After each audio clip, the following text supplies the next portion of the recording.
안녕하세요. 이번 오거서 세미나 3주차 과제를 하게 될 2016-6133 박현우입니다. 이번 오거서 세미나 3주차 과제는 주어진 교과서 내용을 SQ4R의 두 단계인 Read and Recite를 하고 난 뒤 그것에 대한 소감을 발표하는 동영상을 찍어 올리는 과제입니다. 저는 먼저 소감을 발표하기에 앞서 Read and Recite 한 내용을 간단히 짚어보고자 합니다. 저는 1조에서 1단원을 맡게 되었습니다. 1단원에는 크게 세 가지의 소주제가 있었습니다. 첫 번째는 Origin and Evolution of Cells, 세포의 기원과 세포의 진화.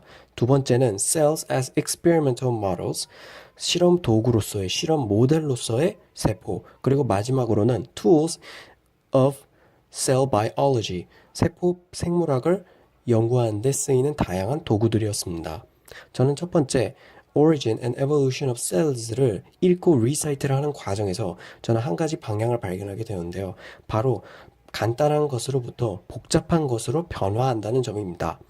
원래 처음에는 Organic Molecules라는 굉장히 간단한 유기물들이 존재했는데요.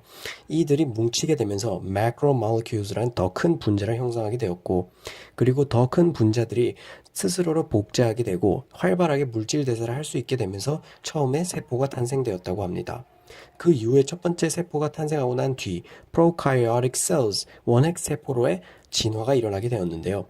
이 진화 이후에 Eukaryotic Cells, 진핵세포로의 진화가 일어났다고 합니다. 이 과정 속에서는 원핵세포에 없었던 다양한 세포 소기관들이 공생을 하고 진화를 하게 되면서 변화를 일으키게 되었고, 그 결과 진핵세포가 생겨났다고 합니다.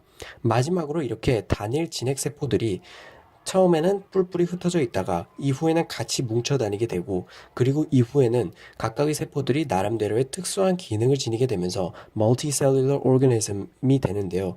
이 multicellular organism들이 더욱더 진화를 거치게 되면서 지금 우리가 서 있는 다양한 동식물들, 그리고 우리까지 생겨나게 되었다고 합니다.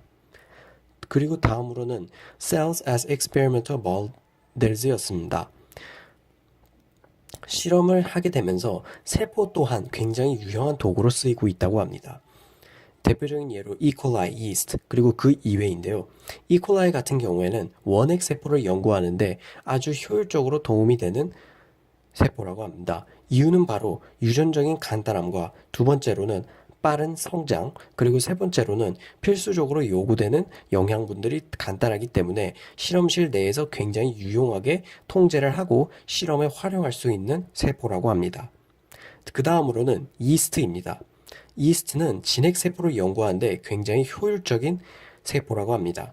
원핵세포와 마찬가지로 굉장히 단순하면서도 원핵세포만큼은 아니겠지만 그래도 빠른 성장을 하기 때문에 굉장히 유용한 세포라고 합니다.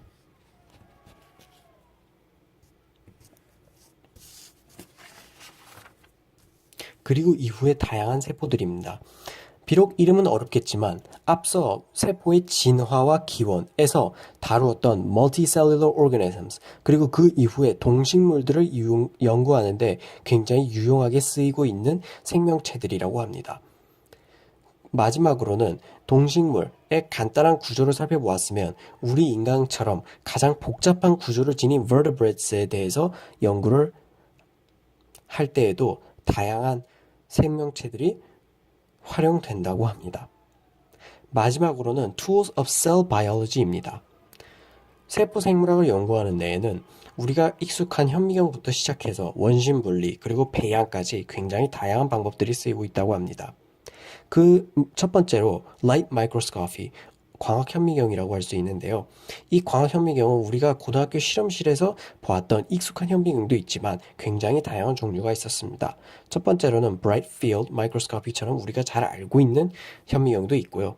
Phase Contrast Microscopy, Differential Interference Contrast Microscopy처럼 대조를 활용하여 더욱더 자세한 세포의 사진을 얻을 수 있는 마이크로스코피도 있다고 합니다. 그 이후에 염색을 활용하는 Fluorescence Microscopy도 있고, 또한 3차원의 입체 영상을 얻을 수 있는 Multiphoton Excitation Microscopy도 있다고 합니다. 다음으로는 Electron Microscopy, 전자현미경입니다. 전자현미경에는 Transmission, 투과 현미경처럼 전자를 표본을 투과시켜서 굉장히 자세한 사진을 얻을 수 있는 현미경도 있습니다. 또한 Scanning Electron Microscopy처럼 Multiphoton Excitation Microscopy와 같이 3차원의 입체 영상을 얻을 수 있는 그런 전자현미경도 있다고 합니다. 위의 두 가지 현미경은 주로 세포의 모습 그리고 세포의 생김새에 대한 연구였다면 이후로 나오는 내용들은 기능적인 면에 대한 것입니다. 세포 내에는 굉장히 다양한 세포 소기관들이 있고 이들은 각자 굉장히 독특한 역할을 해 나아갑니다. 이에 대한 연구를 하기 위해서는 differential centrifugation이라는 굉장히 유용한 과정이 있는데요. 이 다양한 세포 소기관들이 가지고 있는 다른 특징들을 활용하여 이들을 분리해 주면은 이후 기능별로 다양한 소기관들을 모아서 나름대로의 연구를 할 수 있기 때문에 굉장히 중요한 방법이라고 합니다. 마지막으로는 cell culture, 세포 보양입니다. 우리가 다양한 연구에 쓰이는 동식물의 세포 그리고 바이러스들은 각각 다 배양의 과정을 거치게 되는데요. 이때 배양을 할 때에는 각각 다 나름대로의 굉장히 유용한 세포들이 있다고 합니다. 동물과 식물 같은 경우에는 분화되지 않은 분화의 가능성을 지니고 있는 embryonic stem cells와 캘러스가 있는데요. 이 세포들이 분화를 하게 되면서 다양한 특수한 기능을 가진 세포들로 분화를 하게 되고 이 세포들에 대한 연구를 통해서 다양한 자료를 얻을 수 있다고 합니다. 마지막으로는 바이러스입니다. 바이러스는 독립적으로 생존을 할 수 없기 때문에 진핵세포에 기생하여 배양을 한다고 합니다.